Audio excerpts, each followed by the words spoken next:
Hello student, मेरा नाम है अनिल साधवानी। हम पढ़ रहे थे जीओसी जनरल ऑर्गेनिक केमिस्ट्री में रिएजेंट पढ़ रहे थे, अभिकर्मक पढ़ रहे हैं। और हमारा जो 9वां अभिकर्मक था वो स्टार्ट करने जा रहे हैं AgCO। रिएक्शन करता है हेलोजन में, हेलोजन क्लोरीन ब्रोमीन आयोडीन, उसको चेंज करता है आइसोसाइनाइड। तो ये हेलोजन पर रिएक्शन करके इसको किस में चेंज कर देता है, आइसोसाइनाइड में। तो दो बोर्ड की रिएक्शन जो आई हुई है, पहले अपन उसको डिस्कस कर लेंगे जिससे ये बात समझ में भी आ जाएगी। एक रिएक्शन आई थी केसीएन, ये आपको देता है साइनाइड।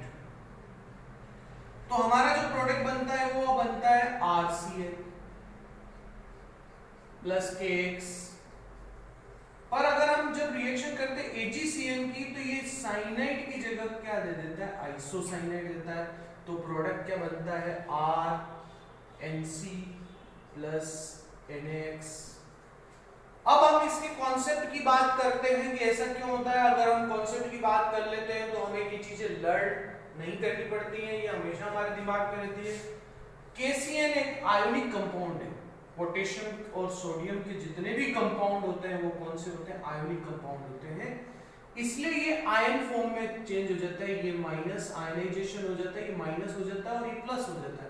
और ये माइनस पार्ट इस प्लस पार्ट पे अटैक कर जाता है और हमारा बन जाता है साइनाइड। जबकि AgCN जो कि बहुत इंपॉर्टेंट रिएजेंट है, वो साइनाइड की जगह आइसोसाइनाइड में चेंज हो जाता है। स्टूडेंट इसमें नंबर कटवा देते हैं क्योंकि उनको जनरली ये समझ में आता है कि प्रोडक्ट साइनाइड बनना चाहिए था, लेकिन ये आइसोसाइनाइड बन जाता है। इसका मेजर रीजन अगर सोचा जाए तो Ag के जितने भी कंपाउंड है वो मैक्सिमम कोवैलेंट कंपाउंड होते हैं। तो कोवैलेंट यानी सहसंयोजी कंपाउंड होते हैं। तो सहसंयोजी कंपाउंड में ये जो सहसंयोजी या कोवैलेंट बॉन्ड है वो टूटने में बहुत टाइम लगा देता है, इसलिए ये नाइट्रोजन का लोन पेयर इसके ऊपर अटैक कर जाता है, ये रिवर्स कर जाता है और ये बन जाता है किसमें, आइसोसाइनाइड में। तो मेजर चीज है, वापस देख लें तो ये रिएक्शन हुई तो ये बन गया आपका साइनाइड में, जबकि यहाँ पे क्या बन रहा है, आइसोसाइनाइड बन रहा है। हम एक क्वेश्चन को इसमें रिवाइज कर लेते हैं, जैसे CH3CH2X है। इसकी रिएक्शन हम कर रहे हैं AgCN से। तो सबसे पहली बात आप इसी से पूछो कैसा कंपाउंड है। अगर ये सोडियम होता तो कोवैलेंट आयोनिक होता, तो ये कौन सा कंपाउंड है, कोवैलेंट। तो ये बॉन्ड टूटने में टाइम लगाएगा, तो लोन पेयर का नाइट्रोजन अटैक कर जाएगा पहले और ये रिवर्स आ जाएगा और ये बन जाएगा आपके पास क्या बन गया, NC तो बन गया CH3CH2 और कंपाउंड बन गया NC, आइसोसाइनाइड। इसके दो पोस्टुलेट और भी हैं जिसको अपन डिस्कस कर लेते हैं, जो हमारे काम आएंगे आइसोसाइनाइड के। ये आइसोसाइनाइड का एक होता है हाइड्रोलाइसिस, वाटर से रिएक्शन। हाइड्रोलाइसिस करते समय आपको क्या करना है, केवल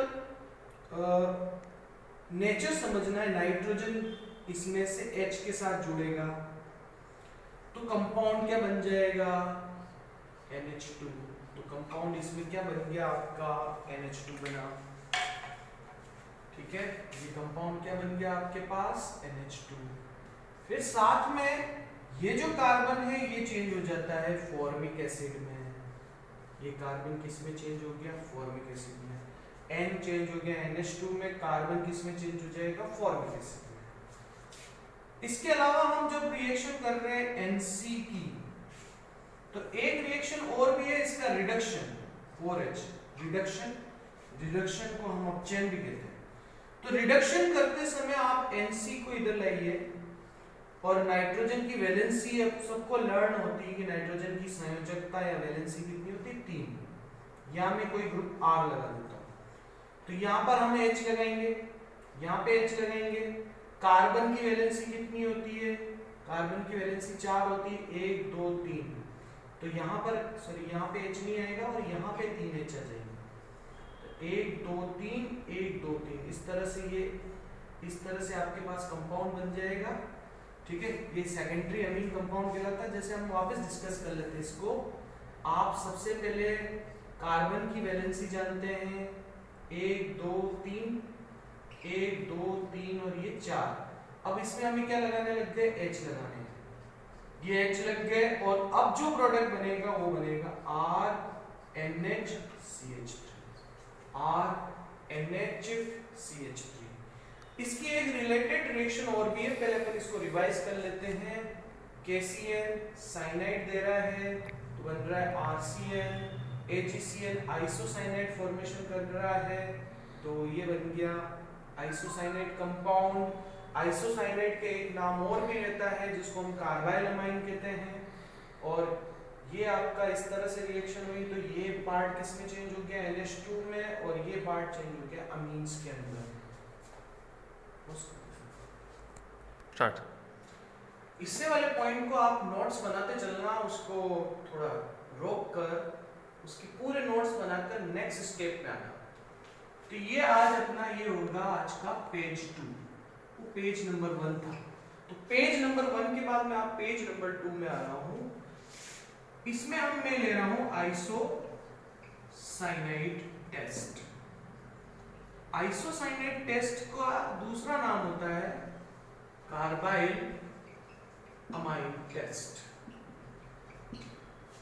तो कार्बाइल अमाइन टेस्ट, एक बात बहुत इंपॉर्टेंट ध्यान रखना, आइसोसाइनाइड और कार्बाइल अमाइन एक ही वर्ड है। आइसोसाइनाइड का आईयूपीएसी नेम या उसका सफिक्स जो होता है वो कार्बाइल अमाइन होता है। तो आइसोसाइनाइड और कार्बाइल अमाइन टेस्ट ये इससे रिलेटेड NH2 से रिलेटेड है, इसलिए मैं इसको ले रहा हूं। कैसे इसको रिलेशन करेंगे उसका मैं एग्जांपल भी दे दूंगा कि जब हम इसकी रिएक्शन क्लोरोफॉर्म और एल्कोहलिक KOH से करते हैं, क्लोरोफॉर्म और एल्कोहलिक KOH से करते हैं तो ये जो N होता है वो किसके साथ चला जाता है, C से। तो आपको ये याद रखना NC के साथ। कॉन्सेप्टुअल केस में ये चीज कैसे होती है वो अलग एक पार्ट है, वो रिएक्शन के मैकेनिज्म में डिस्कस करेंगे। अभी आप ये समझिए कि N किसके साथ जाना चाहेगा, C के साथ। तो प्रोडक्ट N किसके साथ चलेगा, C के साथ। तो प्रोडक्ट आपका जो बन गया वो है NC आइसोसाइनाइड। देखिए, तो हम कुछ क्वेश्चन इससे डिस्कस कर सकते हैं, कुछ सिंपल से क्वेश्चन में ले रहा हूं। ये एक हैलाइड है, इसकी रिएक्शन में कर रहा हूं। अभी से इससे पहले किए हुए रिएजेंट में मैंने आइसोसाइनाइड से रिएक्शन की, फिर मैंने इसकी रिएक्शन वाटर से की। जब मैं वाटर को लिखूंगा तो वो कुछ प्रैक्टिस इस तरह से करना है कि 2 वाटर मॉलिक्यूल ले लेना। फिर वाटर की रिएक्शन करने के बाद मैं क्लोरोफॉर्म और एल्कोहलिक KOH से रिएक्शन कर रहा हूं। तो सबसे पहली बात इसके पास है कि कहीं क्या करना है, तो ये बोलेगा कि मैं कोवैलेंट कंपाउंड हूं। तो कोवैलेंट कंपाउंड है तो ये क्या करेगा, NC देगा, क्योंकि नाइट्रोजन का लोन पेयर अटैक करेगा तो उल्टा हो जाएगा। कोवैलेंट कंपाउंड NC, नाइट्रोजन आगे। First concept. तो ये R इसके साथ जुड़ गया तो आपको पता पड़ गया होगा कि ये बना RNC आइसोसाइनाइड। अब N का थोड़ा नेचर नेगेटिविटी को समझते हुए चलें तो ये प्रोडक्ट बनेगा। जब हम लॉन्ग रिएक्शन कर रहे होते, मल्टीपल रिएक्शन कर रहे होते तो उसके बाई प्रोडक्ट को नहीं लिखते हैं, तो ये बनेगा RNH2। अभी हमने डिस्कस किया था N किसके साथ जाएगा, N किसके साथ जाएगा, वो C के साथ जाएगा। तो N किसके साथ जाएगा, ये N कहेगा मुझे C के साथ जाना है। ठीक है, तो ये N चिन्ह ही चला जाएगा, C के साथ चला जाएगा। ये बन गया आपका आइसोसाइनाइड। आइसोसाइनाइड की आइडेंटिफिकेशन लैब में होती है, ये लेबोरेटरी टेस्ट भी है जिसको जनरली परफॉर्म नहीं किया जाता। इसकी जो स्मेल होती है वेरी अनप्लीजेंट स्मेल होती है। ये हमारा इंपॉर्टेंट आर्टिकल होता है, ये हमें समझ के याद रखना पड़ता है कि जब भी कोई एबीसी वाले क्वेश्चन आता है कि वेरी अनप्लीजेंट स्मेल, या हिंदी में अगर कहें तो बहुत ही अरुचिकर गंध आ रही है, तो आप उसमें प्रोडक्ट कहां पहुंचना है, आइसोसाइनाइड में पहुंचना है। यानी वो रिएक्शन आगे पीछे कहीं ना कहीं वो आइसोसाइनाइड से ही रिलेटेड है। अगर हम इस चीज को समझ रहे हैं तो बहुत इजी वो क्वेश्चन आपका सॉल्व हो जाएगा। जैसे मैं वापस रिवाइज कर रहा हूं, मैंने आइसोसाइनेट टेस्ट को इसके साथ इसलिए रिलेटेड किया है कि मुझे कुछ इंटर कन्वर्जन के लिए इसकी जरूरत पड़ती है। इसको N के साथ, ये किसके साथ जाएगा, ये C के साथ, क्लोरोफॉर्म और एल्कोहलिक KOH की रिएक्शन होगी तो N किसके साथ जा रहा है, आपको सिंपल याद करना है N किसको प्रेफर करेगा, C, तो ये NC बन गया। तो अब जैसे इस क्वेश्चन को सोल्व करना था तो इसका कोवेलेंट नेचर कहेगा कि ये बॉन्ड नहीं टूटेगा, lone pair of nitrogen attack first, तो ये रिवर्स हो जाएगा, lone pair of nitrogen attack first, फिर इसकी चेंज हो जाएगा, NH2 में चेंज हो गया, ये N किसके साथ चला गया, ये N किसके साथ चला गया, C के साथ, तो ये प्रोडक्ट बन रहा है। ठीक है, स्टार्ट। जो हमने रिएजेंट 9 रिएजेंट पढ़े थे उनके बेस पर जो बोर्ड में आए हुए क्वेश्चन है उसको अपन डिस्कस कर रहे हैं। आप रिएजेंट पढ़ने से लगभग मेरे ख्याल से आपकी स्टडी होगी 1.5 घंटे तक की स्टडी में आप ये बोर्ड के इस तरह के क्वेश्चन जिसको बहुत ज्यादा स्टूडेंट हार्ड मान सकते हैं उसको आप बहुत आराम से कर सकते हैं। ये ऑर्गेनिक केमिस्ट्री के रिएजेंट पढ़ के रिएक्शन पढ़ने का तरीका है, यानी इस चैप्टर को स्टार्ट करने से पहले चैप्टर 0 पढ़ना क्यों जरूरी है वो आप समझ पाएंगे कि इस तरह के क्वेश्चन आते हैं तो हम डायरेक्ट चैप्टर पढ़ते हैं तो वो सोल्व नहीं कर पाते हैं, इनको पढ़ने से ही सोल्व कर पाते हैं। जैसे हम डिस्कस कर चुके हैं PCl5 और PCl5 आपके पास, इसको थोड़ा सा ध्यान से देखिए, लॉजिकल बात कीजिए तो इसके पास देने के लिए कुछ भी नहीं और केवल आपको ये Cl के अलावा और कुछ भी नहीं दे सकता। तो ये क्या देना चाहेगा, वो Cl देना चाहेगा और Cl देगा भी तो रिप्लेस किसको कर रहा होगा, वो OH को, तो PCl5 इस OH को रिप्लेस करके Cl दे देगा। तो जो हमारा कंपाउंड बनेगा वो कुछ इस तरह से बनेगा, CH3 CH OH CH3, ये इस OH को रिप्लेस करके यहाँ पे क्या आ जाएगा, Cl आ जाएगा। अब Cl की रिएक्शन आपकी KCN से हो रही है, रिएक्शन किससे हो रही है, KCN से। अब ये जो KCN है आपको पता है आयोनिक कंपाउंड है, आयोनिक कंपाउंड है तो आयन फॉर्म में चेंज होगा, K पॉजिटिव और Cl नेगेटिव, और इसकी जगह वो क्या ले आएगा, साइनाइड ले आएगा, क्योंकि ये आयन फॉर्म में साइनाइड आयन बनाएगा। तो यहाँ जो प्रोडक्ट बनेगा वो बनेगा CH3 CH CH3, इसकी जगह पर आपका क्या बन जाएगा, ये साइनाइड आ जाएगा। तो यहाँ Cl की जगह क्या आ जाएगा, साइनाइड, साइनाइड में ये ट्रिपल बॉन्ड भी आप लगा सकते हैं। अब इसी तरह से AgCN की इसी कंपाउंड से अगर मैं रिएक्शन कर रहा हूं तो जैसे मैं ये AgCN की यहाँ रिएक्शन करके मैं बता देता हूं आपको, ये AgCN, अब ये AgCN क्या आप इतनी डिस्कशन कर चुके हैं कि Ag कौन सा कंपाउंड है, कोवलेंट है, कोवलेंट है तो नाइट्रोजन का लोन पेयर का अटैक होगा, रिवर्स हो जाएगा, तो इस Cl की जगह क्या आ जाएगा, Nc आ जाएगा, क्योंकि ये Nc ले रहा है, ये Nc, तो प्रोडक्ट क्या बन गया, CH3 CH Nc CH3। वापस देखिए PCl5 इस OH को किस में चेंज कर रहा है, Cl में, KCN क्या कर रहा है, साइनाइड दे रहा है, इसकी जगह क्या आ रहा है, साइनाइड। AgCN की अगर रिएक्शन कर रहे हैं तो वो आइसोसाइनाइड दे रहा है, आइसोसाइनाइड, इसकी जगह क्या आ रहा है, आइसोसाइनाइड आ रहा है। इस तरह से ये रिएक्शन होती है। Br2+4 KOH हमने पिछले 3 पार्ट में इसके बारे में पढ़ा था कि ये जो होता है अमाइड पे, ये इस तरह का कंपाउंड जो अमाइड है CO को गायब कर देता है। तो आप ये रिएक्शन Br2+ सिंपल सा इसको यूं कीजिए तो प्रोडक्ट बन जाएगा क्या, ये बना आपका CH3NH2, तो प्रोडक्ट बन गया CH3NH2। तो वापस देखिए Br2+4 KOH किसको हटा देगा, इसको हटा देगा, तो यहाँ पे बन जाएगा CH3NH2।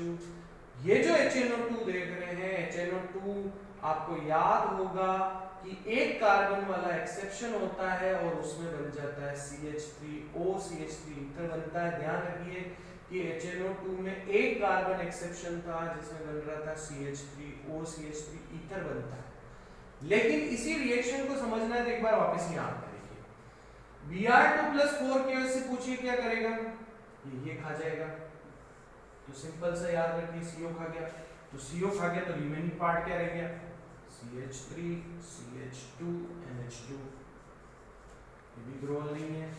ये रिएक्शन बोर्ड में रिपीटिंग क्वेश्चन में आई थी रिएक्शन। अब आपको ये भी पता है, अभी अब दो मिनट पहले अपन ने डिस्कशन किया था, n को या तो n चाहिए, n यहाँ किसके साथ चला जाएगा, C के साथ, तो यहाँ n किसके साथ जाएगा, C के साथ, तो प्रोडक्ट यहाँ बनने वाला है CH3 CH2 NC, CH3 CH2 NC। ये भी कुछ क्वेश्चन बिल्कुल सेम ही है, इसलिए आप सोल्व कर लेना कि ये इसको हटा देगा, उसके बाद n जो होगा वो किसके साथ चले जाएगा, C के साथ, तो ये प्रोडक्ट आप सेम इसी तरह से बनेंगे।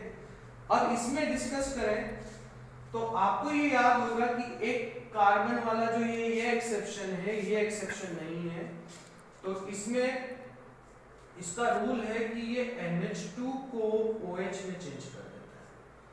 तो सिंपल सा कैसे जाएगा, N जो होता है वो N के साथ जाता है, वैसे N NC के साथ जाता है, तो N एक रूल और भी है कि NC के साथ नहीं है तो N किसके साथ जाएगा, N2 रिमूव करेगा, H किसके साथ जाएगा, O के साथ जाएगा, तो रिमेनिंग पार्ट यहाँ पे क्या रह जाएगा, OH।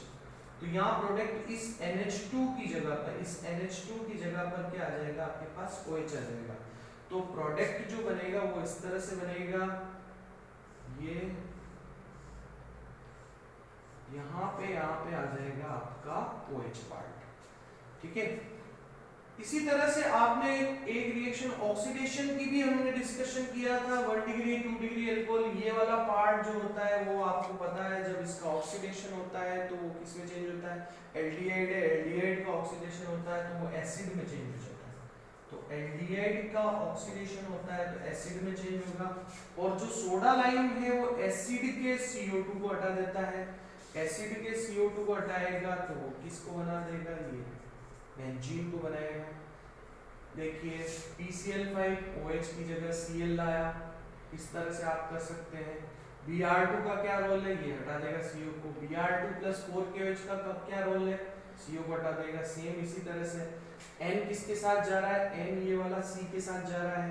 NH2 का अगर एक्सेप्शन पार्ट नहीं है, सिंपल सा पार्ट है, तो ये NH2 जो होता है वो किस में चेंज करता है, NH2 को ये OH में चेंज करता है। इस रिएक्शन को कुछ इस तरह से लीजिएगा, NH2 को OH में चेंज करता है। ये आज का पेज नंबर 4। इससे पहले मैंने पेज नंबर 3 लिया था जहाँ से रिएक्शन नंबर 1 2 6 चली थी। ये आपकी 7 8 और ये 9th रिएक्शन रहेगी, तो वो पेज नंबर 3 था, ये पेज नंबर 4 है, उसके अकॉर्डिंग ही आप नोट्स बनाइएगा। और अब स्टार्ट कर रहे हैं कि साइनाइड का एसिड में चेंज होना, यानी साइनाइड का टूटना एक ही तरीके से होता है, जब हम उसमें 2H2O डालते हैं, तो ये कार्बन जो होता है, आपको 2H2O का मतलब पता होगा कि ये टूट जाता है, कार्बन एसिड में चेंज हो जाता है और नाइट्रोजन अमोनिया में चेंज हो जाता है, और मल्टीपल रिएक्शन में हम इसमें बाय प्रोडक्ट नहीं लिखते हैं। अब आप ये देखिए कि यहाँ से CO2 को हटाना है, अब थोड़ा सा लॉजिक थोड़ा सा चेंज हो गया कि एसिड के CO2 को कौन हटाएगा, एसिड के CO2 को सोडा लाइम हटाता है। तो एक बार वापस रिएक्शन देखिए, ये 2H2O, ये कार्बन जो है वो किस में चेंज हो जाएगा, एसिड में, ये कार्बन किस में चेंज हो गया, एसिड में। सोडा लाइम क्या करेगा, इस CO2 को हटा देगा, जिससे ये किस में चेंज हो जाएगा, बेंजीन में। बेंजीन में ये वाला H लगाए नहीं लगाए, अंडरस्टूड है। अब ऑक्सीडेशन आप इसको जानते हैं, इसको हम 1 डिग्री अल्कोहल कहते हैं, इसको क्या कहते हैं, 1 डिग्री अल्कोहल। तो जब हम 1 डिग्री अल्कोहल का ऑक्सीडेशन करेंगे तो ये पार्ट इंटैक्ट रहेगा, ये पार्ट एल्डिहाइड में चेंज होगा, तो ये पार्ट किस में चेंज होगा, CH3 CHO। वापस देखिए कि 1 डिग्री में ये पार्ट में ऑक्सीडेशन हो रहा है, ये कॉमन है, तो इसमें कोई चेंज नहीं हुआ, तो ये किस में चेंज हो गया, ये एल्डिहाइड में। एल्डिहाइड का जब अपन ने ऑक्सीडेशन किया तो ये एल्डिहाइड का ऑक्सीडेशन हो गया, तो ये किस में चेंज हो गया, ये एसिड में चेंज हो गया, ठीक है। इसके बाद आपने सोडा लाइम लिया, सोडा लाइम का वर्क आप अभी तक समझ चुके हैं, एसिड के CO2 को हटा देता है, ये CH3 और इस H को जोड़ो तो ये क्या बनेगा, CH4 बन जाएगा, ये बन गया आपके पास CH4। वापस देखिए कि अगर मैं CH2OH 1 डिग्री का जब ऑक्सीडेशन कर रहा हूं तो ये जो है वो किस में चेंज होगा, सच्चो में, CHO में, फिर ये ऑक्सीडेशन होगा तो ये किस में चेंज होगा, ये एसिड में चेंज होगा, ये इसका वर्क हुआ। दूसरी तरफ जब इसका ऑक्सीडेशन कर रहे हैं तो ये अब आप पहचानने लगे होंगे कि CH2OH 1 डिग्री अल्कोहल है, CH2OH 1 डिग्री, तो बेंजीन कॉमन हो गया, तो बेंजीन कॉमन हुआ तो बेंजीन को इंटैक्ट रखना है तो ये वाला पार्ट ऑक्सीडाइज होगा और ये चेंज हो जाएगा CHO में ऑक्सीडेशन पे।